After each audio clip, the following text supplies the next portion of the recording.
Salut les amis, bienvenue sur Tir au but, bienvenue dans ma semaine foot. C'était une incongruité en Ligue 1. Le Paris Saint-Germain n'avait jamais été leader à l'issue d'une journée de championnat. Ça y est, c'est chose faite. Ça n'a pas été facile face à de valeureux Lorientais, mais un triplé de Zlatan qui finalement s'éclate dans ce pays de merde, dont 2 pénaltys, dont un petit peu généreux, et bien permet aux Parisiens de s'emparer des rênes de la Ligue 1. Et sauf accident en fin de saison, ça peut être lié au parcours en Ligue des Champions, et bien le Paris Saint-Germain devrait être champion de France pour la 3e fois d'affilée. Paris a notamment bénéficié du faux pas de l'Olympique Lyonnais qui s'est incliné à domicile face à Nice. À Lyon justement, gestion du cas Gourcuff. Course au titre où l'AS Monaco et l'Olympique de Marseille ne lâchent rien. Les monégasques de Leonardo Jardim ont inscrit depuis le 1er décembre 2014 33 points sur 39 possibles, soit le meilleur ratio de la Ligue 1, un rythme de champion. L'équipe de Monaco qui s'appuie sur des valeurs de solidarité et de jeunesse. L'Olympique de Marseille, lui, en battant Lens 4-0, eh bien, s'offre un peu un classico à qui tout double dans 15 jours face aux Parisiens, puisque revenu à 2 points des Parisiens, soit il leur passe devant, soit le titre s'éloignera définitivement pour les Marseillais. Derby de la Garonne et première victoire de Toulouse en 5 matchs face à des Bordelais toujours aussi inconstants. Alors à Toulouse, peut-on parler d'un effet Harry Bagé, lui qui a remplacé Alain Casanova en milieu de semaine? Certainement un petit peu, puisque exit le 3-5-2 ou le 4-1-4-1 d'Alain Casanova pour un 4-4-2 en losange, cher à René Girard et Hubert Fournier.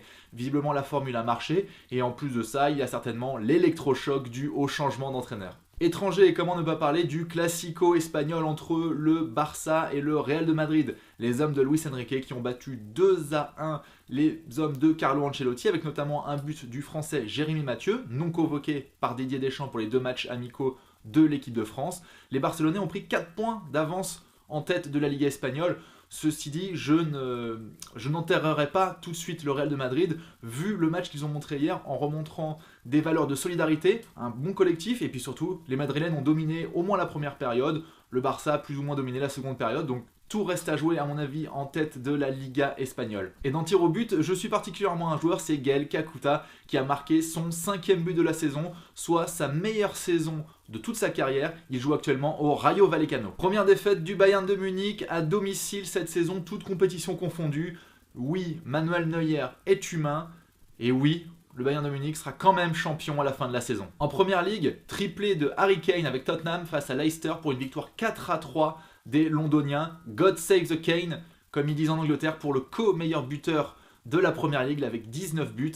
Il honore ainsi à merveille sa première sélection, en tout cas sa première convocation en équipe d'Angleterre. Première ligue toujours, et avec le match Newcastle-Arsenal, doublé d'Olivier Giroud dans un match qui aura vu uniquement les Frenchies marquer, puisque le but de Newcastle aurait été inscrit par Moussa Sissoko. Où va s'arrêter Olivier Giroud, auteur de 10 buts lors des 12 derniers matchs et auteur de 16 buts, toutes compétitions confondues, en seulement 24 matchs joués. Retour également sur le tirage au sort de la Ligue des Champions. Alors même si à ce stade de la compétition il n'y a que des gros, les Français auraient peut-être aimé tirer des un petit peu moins gros, type le FC Porto.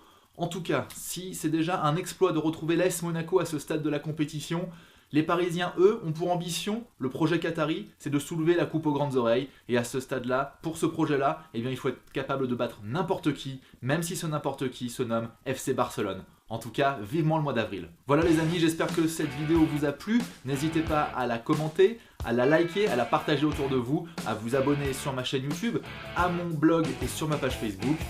Laissez-moi vos commentaires, j'y répondrai avec plaisir. Bonne semaine foot.